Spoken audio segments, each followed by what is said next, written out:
Ready. Ready. Ready. Okay. All right. Good evening, everybody. Hope you're doing well today.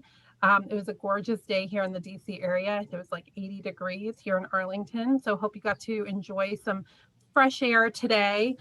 Before we get started, I have a few housekeeping notes. But first of all, welcome everybody to the October meeting on hearing from the experts, COVID protocols.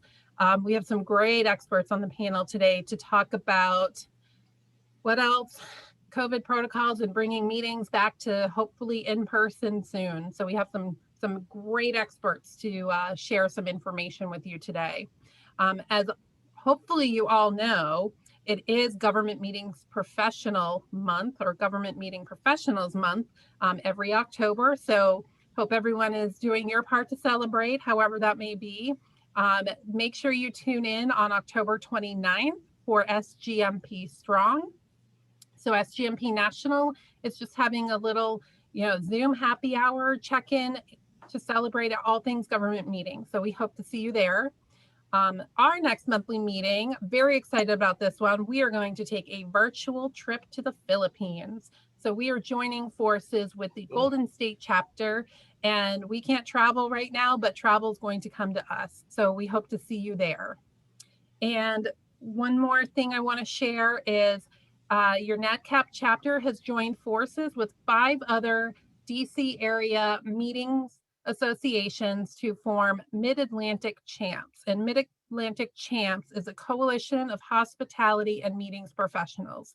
So we've joined forces with PCMA, MPI, IAEE, AMPS, Reston Herndon meeting planners, and we formed this coalition just to be a voice for the community in the Mid-Atlantic area. We know, times are tough right now, and we just want to share as much resources as we can amongst the organization. So make sure, check us out on LinkedIn. That's our only social media account for Mid-Atlantic Champs.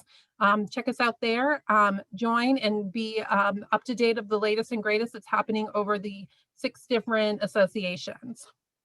And finally, with some final housekeeping notes for this webinar, make sure you use the chat function, chat amongst yourselves. If you have questions, please use the Q&A box and we'll make sure those questions get addressed or answered.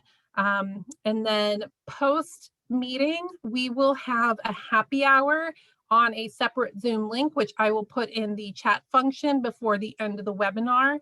And then we will make sure we email out to you the survey and any resources such as slides or info papers from today's webinar. And feel free to, again, if you have questions for me, chat, Q&A. Look forward to a great session. And now I'm going to turn it over to Nicole Romes. She's your first Vice President and Programs Chair. Hi, everyone. Happy Thursday. We are so delighted to be joined today by 3 experts in the new COVID protocols. We have Dennis Carew, the Director of National Accounts for Events DC and the Walter E. Washington Convention Center, Jody Katzman, Events Management and Production Professional and Exhibit Development, Matt Laws, President and CEO of Safe Expo LLC and President and CEO of MGL Management LLC. And I'm going to turn it over to Dennis to get us started. Well, everyone, hello again. This is Dennis Carew, and I am so happy to be here. First, I would like to extend a warm greeting from my president and CEO, Greg Odell, who's an extraordinary leader within our industry and leader of our organization, of course, at Events DC and the Convention Center, as well as Samuel Thomas, our Senior Vice President and General Manager, and also Linda Erickson, our Vice President of Sales. They all asked me to say hello to all of you and to let you know that we have some exciting things that we're doing to ensure that the Convention Center will one day get back to normal, if you will. And I gotta tell you though, before I go any further, I just wanted to say that, back in March, gosh, it's been what, 7 months now that we're all in our state of quarantine, if you will, our new, I don't want to say new normal, new reality, temporary reality. And we're plugging along at the Convention Center. We've got several events happening during the day on March 13th. I'll never forget. We all started hearing about this pandemic spreading across the country and the world primarily. And the next thing you know, a couple of days later, we're shut down. We packed up our offices, we're at home, everyone's in shock. We have a new situation going on here. What are we going to do? And every day that went by, it just continued to get worse and worse. So what we ended up having to do, of course, like everyone else, is to reevaluate how we're going to get through all of this and what does this all mean? So without going into too much despair, our president and board members and board chair had put together a relief fund in April of this year to the hotel community, the tourism community, $18 million that they were able to contribute and create this fund, which is to help local hospitality and tourism, the restaurants and undocumented workers in Washington. And that just kind of gave us a whole new boost, if you will. We're like, wow, we work for such an extraordinary organization. There is hope. So that began the process. Okay, what are we going to do with this beautiful building? If those of you out there have not experienced the convention center, I invite you to come and join us. We are really looking forward to getting back to sort of a new normal. So the things that we've done to help us through this is we've begun preparation. So we've sought out assistance from the Global Biorisk Advisory Council. Aggressively, our Vice President of Building Operations took it upon himself to seek out this certification. What do we have to do to meet the standard or exceed it? And what they actually accomplished was we became the first convention center to receive the GBAC Star Facility certification. It was quite an extensive process, but the safety measures that were put into place were pretty extraordinary. I'll go through a few of those precautions that we've taken and procedures that we now have in place. But I will also mention during this time, we actually became an alternative care site, which is still in place actually. So we're basically a field hospital. One of our larger exhibit halls is dedicated and designated as such. That has been extended until the end of the year. Of course, we're following our mayor's edict. We're still in phase 2 at this point, which is we're only allowed to host up to 50 people in the building at a time. So you can imagine a 40,000 capacity convention center is now shrunken down to 50 people, which is pretty extraordinary and kind of scary for all of us. But what this has allowed us to do is to put in place these extraordinary safety measures. For instance, we have this surface guard. Surface guard is, we have these electrostatic sprayers that this particular technology is positively charged with atoms that actually kill the COVID-19 virus. And the building is being sprayed internally with that on a weekly basis. We have nanoseptic, which continues to self-clean surfaces, turning high traffic public touch points into cleaner surfaces. We also have Certify.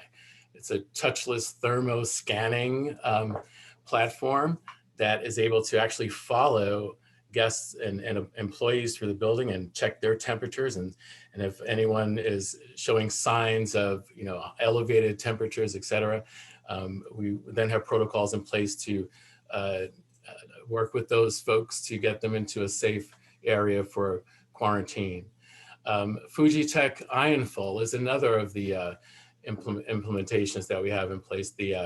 In this particular plasma cluster technology, it's very technological, I'm sorry, but it really is extraordinary. It splits water molecules into charged ions to clean the air. And of course, we have our digital signage, which is available throughout the entire building. We now use that tool, which was really a wonderful opportunity for our clients to, take advantage of their sponsors and, use that directional signage. But now what we've done is turn those signs into advisories, if you will, to remind our attendees to wear their masks, to ensure that they're washing their hands, and we have sanitizers throughout the entire building. So it's extraordinary what measures have been taken to ensure the safety of our clients.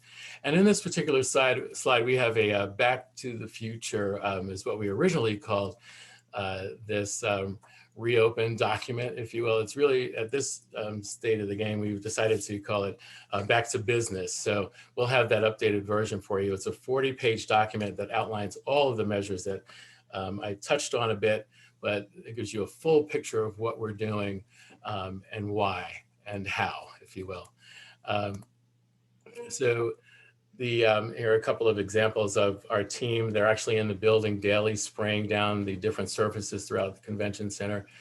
We do have, and actually in the background there, you'll see one of our salons, which is located just inside of the main lobby area, where we have an existing set in place for meetings that we may have to have with our local district government to talk about upcoming events that we may require site inspections for. And you'll notice the social distancing that we've got in place there.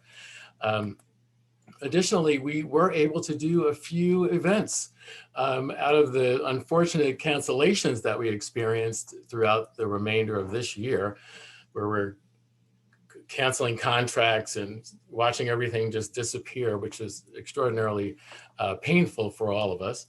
There were a few local events that we were able to host on our hybrid platform, if you will. We had the Mayor's Maternal Infant Health Summit, which took place on September 15th of this year. Also the District of Columbia UDC University commencement, which was part live and part virtual, and also the Rammy Awards Gala.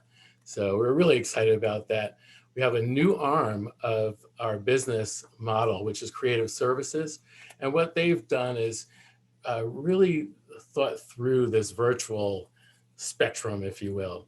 So our Vice President of Sales, Linda Erickson, I mentioned earlier, her brainchild is Studio 801, which is one section of our ballroom on level 3 of the convention center. I'd love for you to come by and see it, as I mentioned.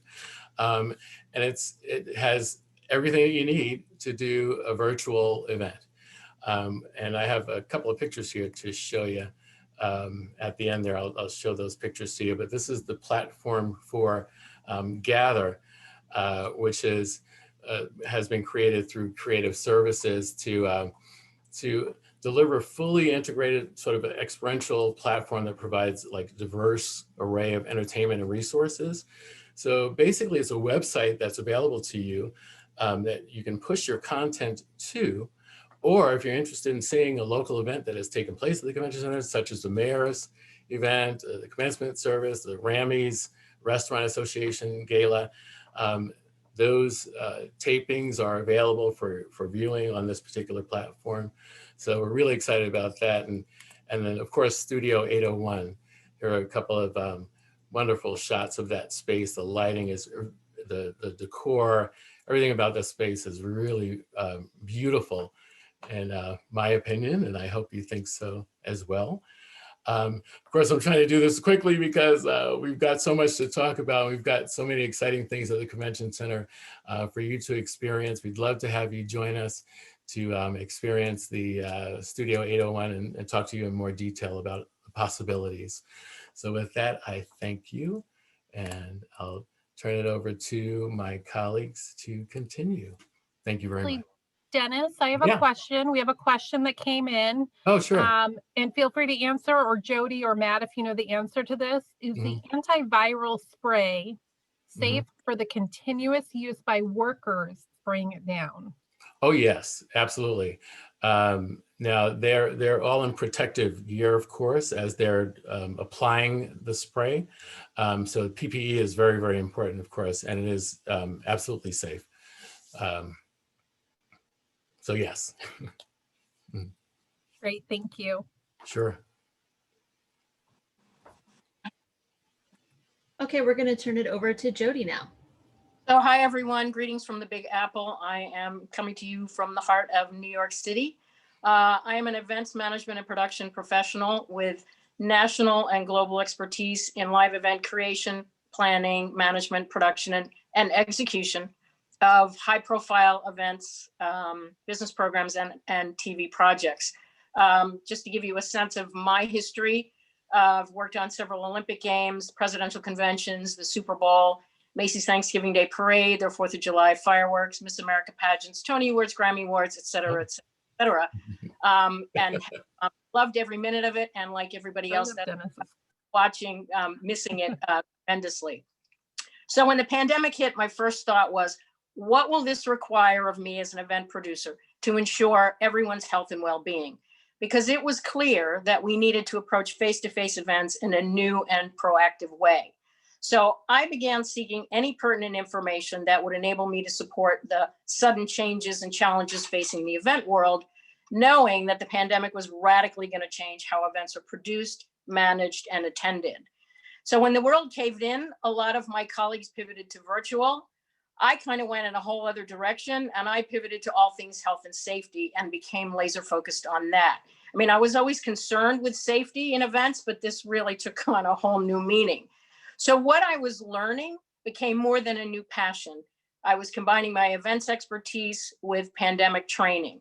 So in our current pandemic environment, to remain knowledgeable and relevant, I've become what people have said now as a leader in events related COVID-19 compliance and safety.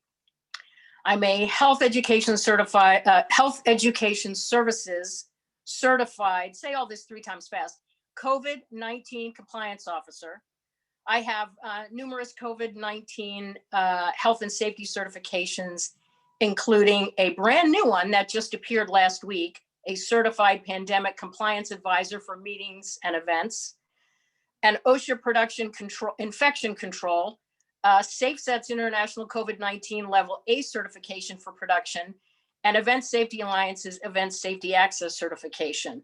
I also completed WHO's COVID-19 mass gatherings risk assessment training, and I serve as the leadership chair of risk assessment and safety protocols for the Live Events Coalition, a national organization formed in response to the pandemic and its devastating impact on the live events industry. So there are a lot of really great courses and certifications for you to educate yourself. They're all designed to establish safe practice standards during COVID-19. My perspective is the more you know, the better prepared you'll be. And I have to say, after all of these certifications for the last 7 months that I've been doing this, it has helped me become less fearful. So the role of a COVID-19 compliance officer, which is affectionately called a CCO, was originally established so there'd be a single point of contact, somebody that was solely responsible for dealing with all the new things we now face in the world we're in and the future we may be facing. So as the television and film industries began to open up across the country, a need emerged for a specific role on set. This role applies mainly to TV, film production, commercials, location and photo shoots, and music videos. And because from the beginning that this was the only course out there, many of my meeting and event colleagues took this course. And I think it's still a valuable course. I saw that many of the elements of COVID-19 that we learned in this course are transferable to live events and productions, venues, theaters, et cetera. Now, keep in mind, there are also nuances. TV and film sets don't need to be concerned with things like contactless registration kiosks and things like that. And I kind of knew it was just a matter of time before there'd be a course that was targeted at events and meetings. And then last week, this pandemic compliance advisor role came up. Interestingly, what I found is it started out as a COVID compliance officer, and I've seen lots of other titles: health and safety supervisor, health and safety manager, COVID-19 compliance supervisor, COVID producer, health and safety monitor. So in the TV and film world, that seems to be an ever-changing title. The pandemic compliance officer, or PCA, for meeting and event professionals, is given also by Health Education Services, the same organization that did the COVID compliance officer, and basically defines the role and responsibilities of what the PCA is and its duty to ensure safe practices, that they're implemented, that they're communicated and effectively carried out throughout the entire life cycle. I will say that it's targeted mainly to the gamut of meeting and event professionals, but suppliers working with meeting and events will also benefit. So the CCO is for the film industry, PCA is more global, and unless it's mandated, it's softer and could lead people to think that this person acts more in a consulting role rather than an enforcement role. CCO equates with requirement, PCA as highly recommended but not mandated. And then just to give you a sense, the other courses that are listed also give you great guidance and information on infection control, safe practices, and those are all very transferable to meetings and events. Bottom line, they have prepared me for how to mitigate risk. You learn about the virus, you learn about how to limit the spread. It really taught me things that I would never in my previous normal that would have never entered my consciousness in those before times. It is more than wash your hands, wear a face covering, practice physical or social distancing. And by the way, now the terminology is physical distancing. They are doing away with social distancing. Means the same thing, but now the preferred nomenclature is physical distancing. So obviously there's way too much ground to cover in this short period of time, but I will say that all event and meeting producers should engage and educate a pandemic compliance advisor. This role cannot be absorbed by the event planner. It's too focused on a responsibility, and event planners already have way too much on their plate to take that on. They have no other duties. The PCA has no other duties during the event execution, so there's no conflict of interest. They are from inception through on-site implementation, active on-site daily. The first one in before first attendees come and the last one out. It's kind of like a stage manager in theater. You're there before everybody else, and you're there after everybody else has left. They also handle all of the screening paperwork. They do the reports to the event lead. In addition to the daily screenings, they also know all the rules about if you have a temperature of over 100.4 and above, a person cannot attend an event. They must not attend an event. If there are no other symptoms, they can return after what we call a 10-minute cool down period to have their temperature retaken. Maybe they were in the sun for the last half an hour and their temperature went up. They all have to complete a health screening questionnaire. Those individuals would have to complete it again. If anybody answers yes to these questionnaires, that person must not attend the event. So what's interesting in the events and meetings side is the PCA would notify the event lead of any person denied entry. And for any person that's symptomatic, leadership and the client are the ones that should be consulted. And it is recommended that they seek medical attention. So the PCA is responsible to report to event leadership. But on the flip side, in the CCO in TV and film, just as a reference, those are the persons that have that responsibility to enforce those rules. So for the event leadership side, it's the event planner's responsibility or the event leadership's responsibility to deal with non-compliance or risk. They are the ones that have the authority to remove or not grant access to an asymptomatic individual or cease all or some of the event activities and be the one responsible for evacuating a room. So it's a combination of balancing attendee safety with event success. There's so much more that a PCA does in terms of what the requirements are for PPE, knowing the the local, the city, the state, the federal, the CDC guidelines, having a compliance and a communication strategy for their vendors and their guests and their staff. You've got to communicate in advance of your event, all the necessary guidelines to set expectations, and then it becomes easier to address on site. You can do it through registration sites, through websites, through ticketing platforms, pre-event and production meetings. Just make your attendee expectations clear before and at registration, because we all know communication is key, and we need to let attendees know everything that we're doing to keep them safe.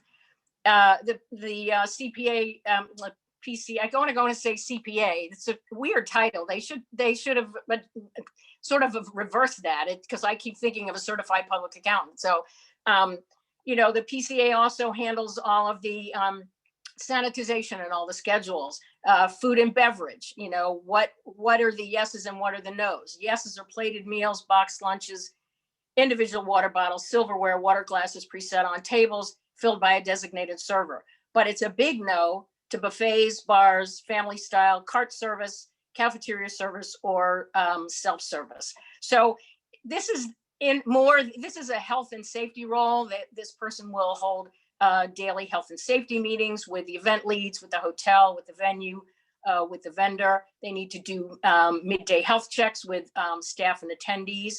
And it kind of goes on from there, but that's like a really fast-winded explanation of some of the things that this role in meetings and events needs to worry about. And as you can see, this is just the tip of the iceberg. So trust me when I say an event planner cannot do that role plus the compliance advisor role. That's amazing information, Jody. We're going to turn it over to Matt now to tell us about Safe Expo. Hi, everyone. Thanks again for joining us tonight. And I'm going to keep it brief on the MGL side. So I started MGL about 16 years ago. We specialize in registration and lead retrieval. And we've done a lot of events at the DC Convention Center. So we know that space well.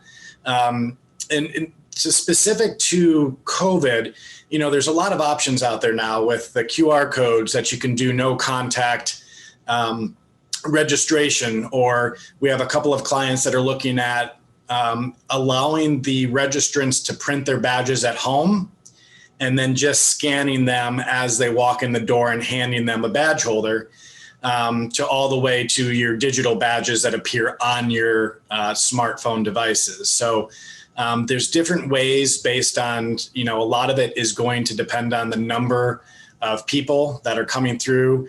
Obviously, we have some groups that have assigned a time period.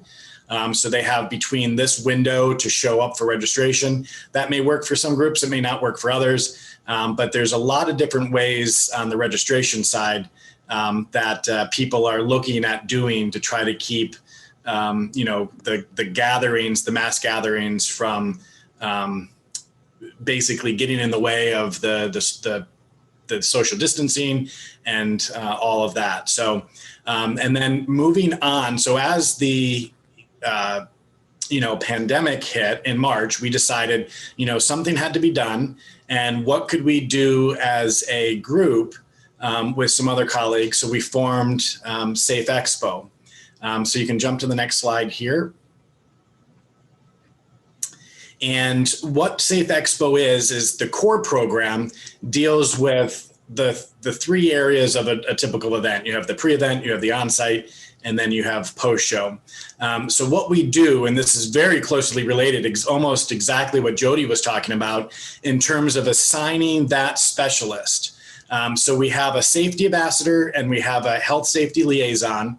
And what we do is we promote the Safe Expo program, and then we build a strategy plan that can be presented to show management. And what that entails is we do all of the work. And like Jody said, you can't, as a meeting planner, you really can't do your normal role and all of this. So we go out and we work with the convention center. We work with your block of hotels. Let's say you have 5, and we pull all of their new requirements in and put that in a comprehensive report. So you know exactly what this hotel is doing versus this hotel, and to easily communicate that then to your attendees.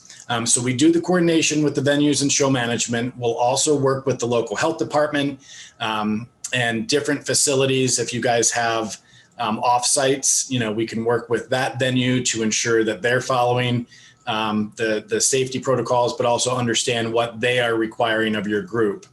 And then we also would help with providing the information to promote the program, which we'll get to on the next slide.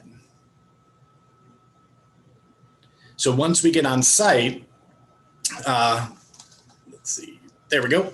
A lot of that is the safety ambassador serves as your information hub. So they're going to have a counter or desk where people can come up and ask them questions. And it's just mainly to be able to be there to help build kind of a knowledge of what the Safe Expo program is. And everyone has to understand that this is new to everybody. So things are changing, and they're changing so drastically that even a month ago, what we thought was going to be the new protocols, obviously those are changing. So, and that's what the safety ambassador and the health liaison will do, basically guiding show management and the client and the show producer through all of those steps and what that looks like. And so then on site, the health safety liaison will work with the venues, the EMT, and the health department. And as Jody mentioned, that person will be the one providing the daily reports back to show management and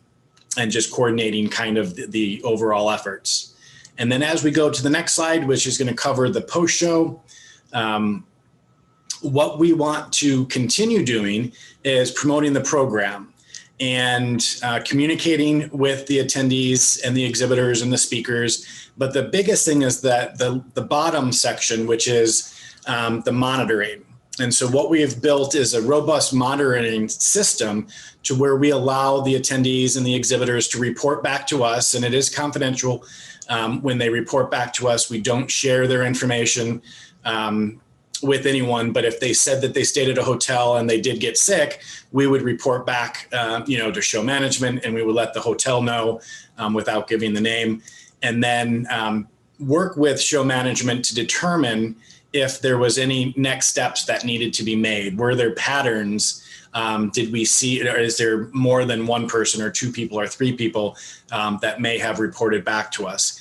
And the other thing that we want to focus on is just because the event, ended and everyone left, we also want to focus on still keeping that communication up with the hotels and the convention centers, because internal staff, they don't know anything about the Safe Expo program. But if they start seeing reports of the staff, reporting in sick, we want to know why, and were they working, during the event? Could that, trace back to having a pattern? So the one thing we want to say is we're not a medical group. We're not going to provide any medical support. We're going to work in conjunction, with your EMT and your medical professionals. And we're really not contact tracers, although we will provide as much information and support to the local health department. And then on the next slide, we will see some of the other offerings that we do. We can help with temperature screening. And then we've also built, and we'll see this shortly, a health attestation program. And instead of it being an app, we've done it to where it's web-based. And so we don't have to, ask your registrants to download another app. You can actually link it with a show app that you may already have. And then this gives them the ability to answer the questions prior to coming on site. And we also want to promote the privacy. Obviously, there's the HIPAA compliance, which medical providers have to deal with. So we tend not to keep any medical information. We just want their basic contact information, so we're able to reach out to them should anything come up with any post-show reports. On the next slide, we have there we go. We do have a licensed medical director who is helping us with all of the review of the CDC guidelines and providing the support. And some of the things that Jody mentioned in terms of what we have looked at and what we've became certified in early on was the COVID-19 contact tracing, as well as we went through the GBAC microbial warrior workshop. And again, we're not contact tracers, and we're not really the people that are going to do the cleaning, but we wanted to make sure that our team was well aware of those pieces, because all of this is a collaboration, and it's basically a joint team effort to ensure that live events and meetings can return safely. So the next slide. This is the health attestation program we designed. So obviously you see the start screen on the left, and then the next one is just a simple data entry. We have a client next month in Dallas that's going to include mobile number as well as organization, because they just want to keep that information. They already have it probably with registration, but just in case there's any EAC labor or people that may not have badges that are setting up the show, they still want to be able to get back and contact them if anything were to happen. And then the next slide is going to show you the questions. This all came from the CDC guidelines, and this is specific to what the CDC asks for you to get access into their building. So these aren't typical questions that you may see on others. Health attestation programs, a lot of them, have you traveled outside the country in the past 14 days or 15 days? These are customizable, and all of this is based on, no answers. And so if you go to the next slide, the approved screen is there on the left, and you have the person's name, you have the green check mark, and then you also have a QR code. And what we do is we allow the registrant to self-scan that QR code. It pulls up their record. And then after we do the temperature screening, if that is something that the client opts into, then we just quickly tap another button that says they cleared temperature scanning or they were denied. And then if they were denied temperature screening, we would let them see the EMT or the medical professional to basically do that stage 2, maybe a 10-minute cool down, and then kind of review. If they did not pass, that's the screen on the right, we would provide the steps that they should take, and then we can also link them back to show management to see the telephone number that they can report that they may not be able to attend that day. And then show management will work on, best case scenario. If there's a hybrid program, the event in Dallas, they actually are going to be streaming the program via the hotel room channels that are being provided. So that's an option as well. And the next screen, I believe that's it. Yes. So that's it for us with Safe Expo and MGL. And as any questions come in, we're happy to answer them as needed. Can I piggyback on something that Matt just said, because he brings up great points. All of these questionnaires need to be kept confidential, and they really should be done electronically. And if it can't be done electronically, it should be in a sealed envelope and handed to the appropriate individuals, never to leave that individual's side. Confidentiality is really key. And the other thing is, when you were sort of talking, Matt, about some of the things, in the check-in area, hands-free is really critical, because we want to reduce or eliminate high touch points during check-in, during registration. We're replacing pen and paper with a scan system or a tablet. Check-in registration materials and lanyards and name tags and face masks are all going in individual attendee envelopes. And it's recommended to take typically printed materials like evaluations and things like that to a mobile app, or distribute that via email, do menus online, laminate usable signage, all of that stuff that we've really never had to think about before. And the other thing that Matt said, which was, really important, is you might have a dedicated person from the event lead side or from somebody who does what Matt does.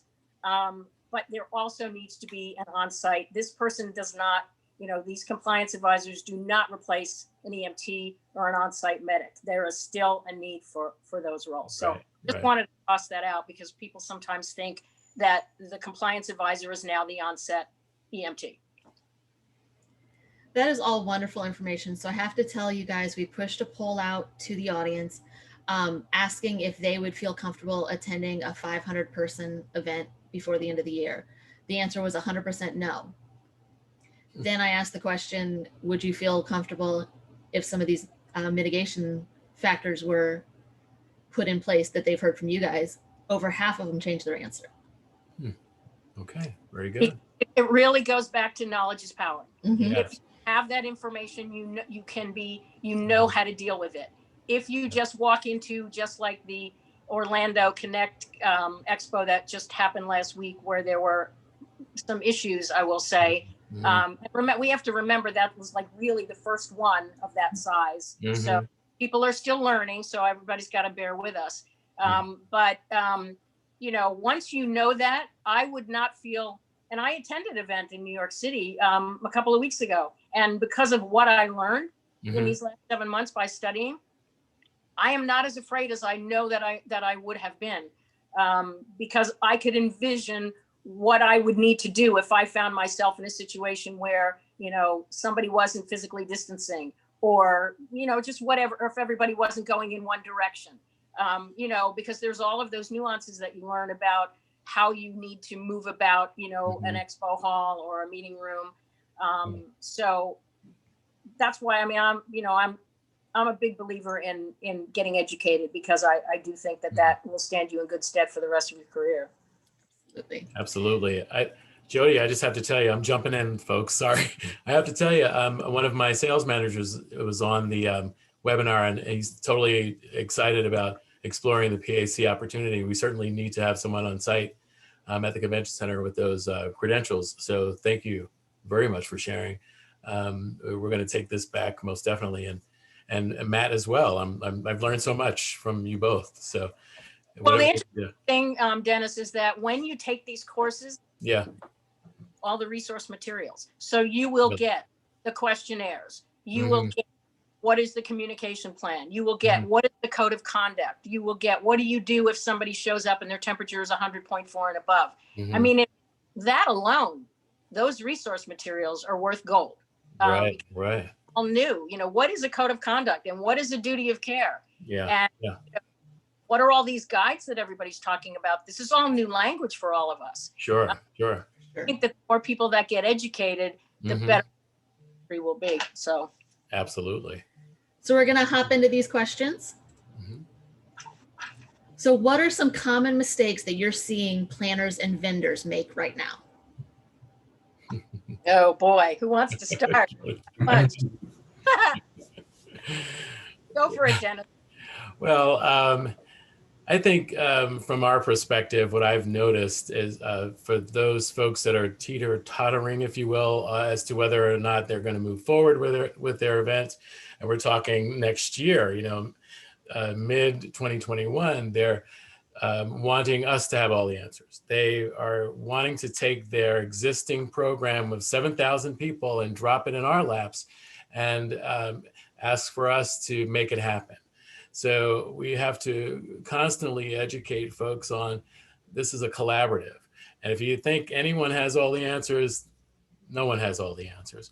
So I think I wouldn't classify it as a mistake, if you will. I think that it's just an opportunity really for folks to try to reverse engineer. I've been using that term a lot lately, their programs. We just don't know what to do per se.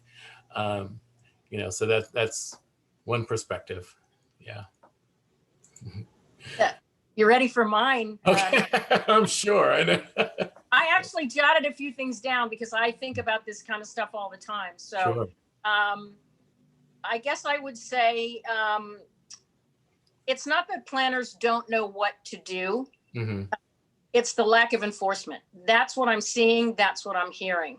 Not someone who has the authority to say no, or failure to set expectations with pre-event communication so we know what is going on. Not even taking into account where attendings are coming from. They forget that people might be traveling. Some planners I've seen, I hate to say it, are carrying on business as usual, which does not take into account how the virus can spread. People forget about that.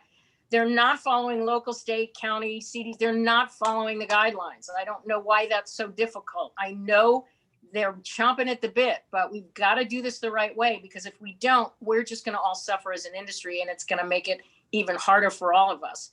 And people are forgetting about the speakers and the vendors, interestingly enough.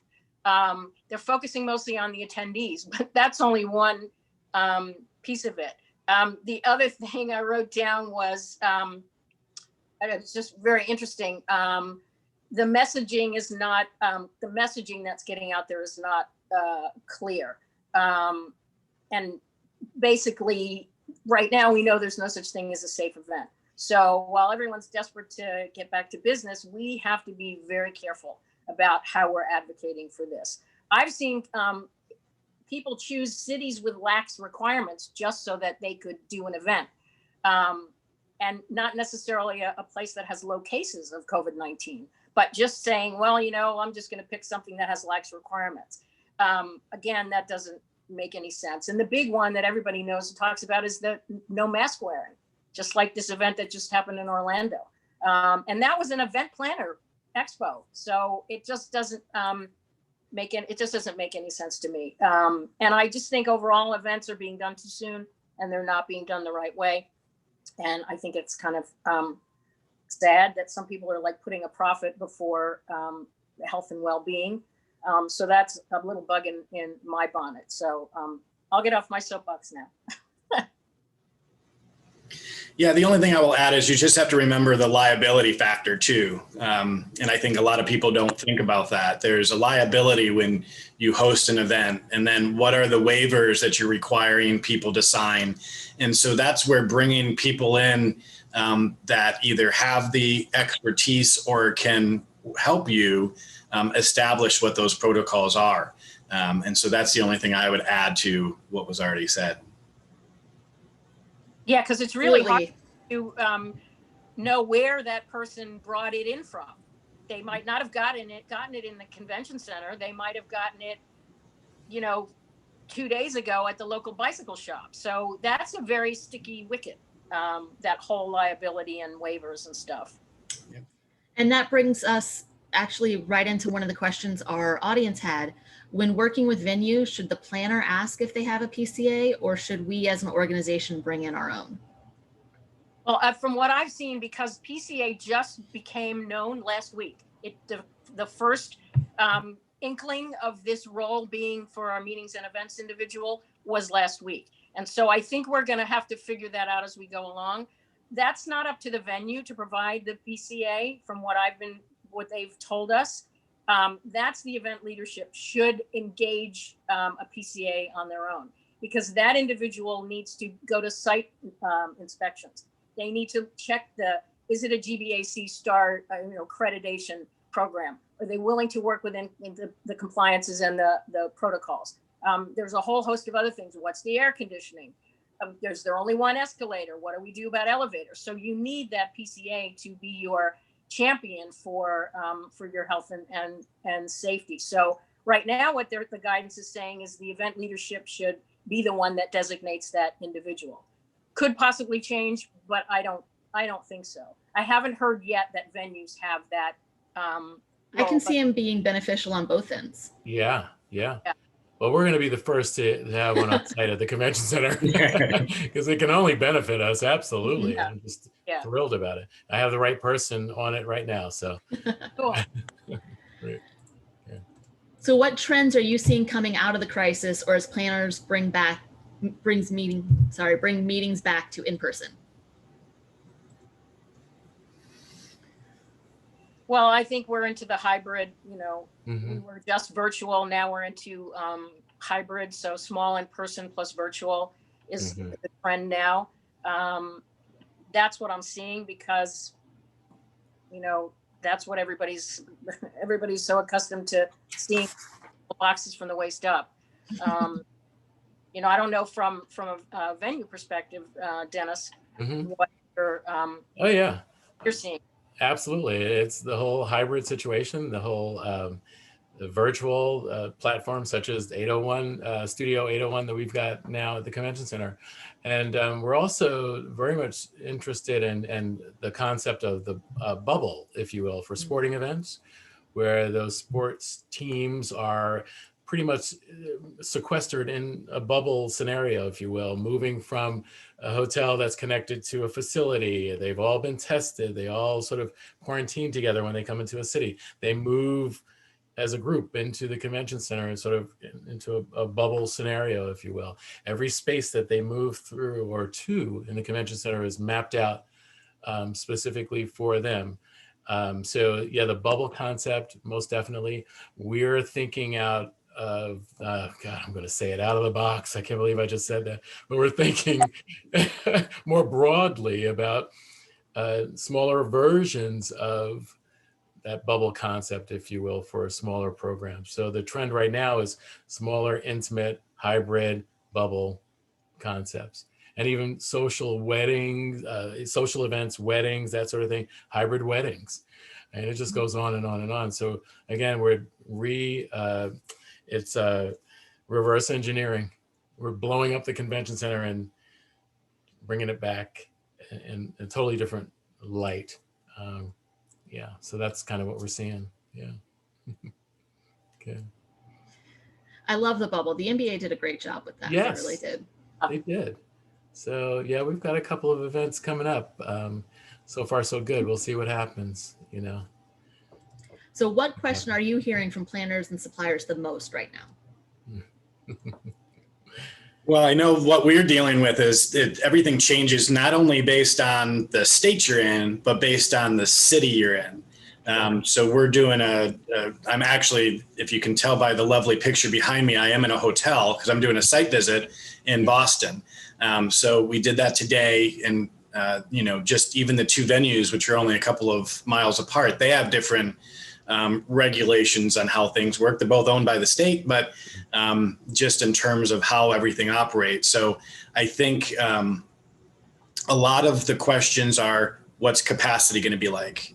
And for the site visit that we're doing is 15 months away. The event's not for another 15 months. So I know we're getting an early start, but we're just trying to develop what to look for. Maybe we plan for 50% capacity, but if we can take it up to 75%, great. If we can't, then at least we have it planned, we have it budgeted, and then we kind of know how to move forward. So there's, the same group who's doing the site visit here also was working with an event in Austin, Texas, and that's very much different with how they operate. So a lot of it that we're hearing is just, what is the regulations now, and the problem is, when will they change and how will we be informed? Right. And when is that information gonna, basically come out, and how does that affect our event if it's next month or in 3 months or 6 months, or in this case, 15 months? Right. What we're, oh, sorry, please, These Jody. protocols are changing daily, not monthly, not weekly. And everybody is saying, where do I go for my guidance? CDC, CDC, CDC. They have a tracker. Go to their website and follow the tracker. You'll get everything you need to know, and then some. We all know, as Matt says, that all states don't have the same requirements. However, the guidelines are standard. So we have to keep that in mind. If you follow the guiding principles of the CDC and the WHO, you're halfway home. It's only halfway. Right. That's, we're, so a couple of things. Of course, contract clauses, force majeure, that's huge. And folks want some reassurance that, listen, I want to be able to get out of this contract. They're just cutting to the chase, what are you going to help us with here? We've been fortunate in that we have great relationships with all of our customers, and we have done what we can to ensure that their losses are minimal, if you will. And we work together with the hotel community as well, but they're expecting to see language now that speaks directly to force majeure. And, it's been very interesting working with our legal counsel on that, to say the least.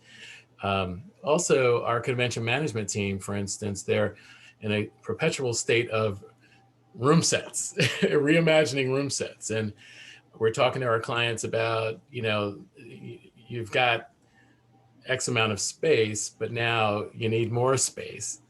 So because of the,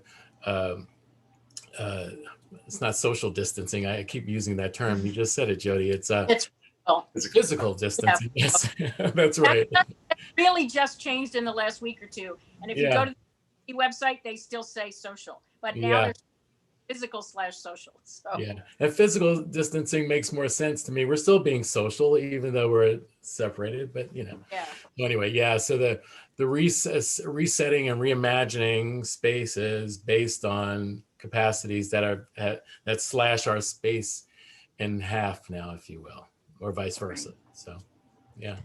Okay, we have a few minutes left. So if you could predict the future, what does it look like? Great. Back to normal, right? One day it will be great. crowds, no fist bumps, no elbow bumps, Right. no hugs, no Hug. calls. Yeah. We want to hug each other. Yeah. I mean, because we all know we're in this industry, we all know in our hearts, Yeah. it's all about human connection. Totally. That's it. Do not get that from the waist up on a box on a screen. So it will happen. I'm hopeful. I am hopeful because we're moving in the right direction. We just gotta be smart. That's right. Yeah, I think from a technology standpoint, which a lot of my background, centered around our registration system and our lead retrieval system, the technology obviously has changed. And if we look at the requirements now with just having a COVID test, so to come into Massachusetts, I had to be COVID tested within 72 hours of arriving.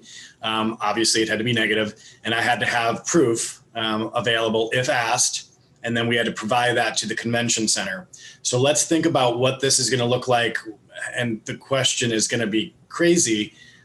Once a vaccine is out, what are the requirements and what's legal? What can event producers ask for? Can they ask for proof of vaccination, and how does that look? So I think we're going to see a lot of trends in technology changing. United just announced today that they're trying to work on a global passport to allow international travel, and how this passport would sync with health departments and medical providers that are doing these tests, and how can that enable people to move a little bit more freely as long as there's buy-in from these various countries that want to participate. Have you seen, either of you gentlemen, have you seen the contact list kiosks, as well as the it's a kiosk that takes your temperature when you walk past it. Yep. Yeah. So no more thermometers, that just walk past it, it takes your temperature. Yep. So Amazing. tech-wise, we're getting more sophisticated, which is great. Right. And I mean, I say event tech, but technology in general has come so far in the last 6 months during this. It's amazing what event professionals have access to now that was never a thing before. Yeah. Okay, so I want to wrap up. We have a survey. Melissa, if you could drop the link in the chat for everyone, or you can use your QR reader right here. I don't know about everyone else, but I learned a lot today. You guys have been amazingly informative, and I am super excited to hopefully talk to you again soon. Thank you. This was really informative. You guys are great. I'm going to Very talk offline. So that's always a good thing. Education is. I love education. I have all the initials. I'm down for. Go. And I want to remind everyone, we do have our 2 upcoming meetings. On November 5th, we have the cultural diversity trip to the Philippines with Golden State chapter. And on November 17th, we have our virtual engagement fair. So come explore a few more virtual options, and you can join us in our networking session on Zoom here shortly. Cool. Thank you so much, everyone. Everybody. Thank you, Thank everyone. you very much. Okay. Bye-bye. Bye.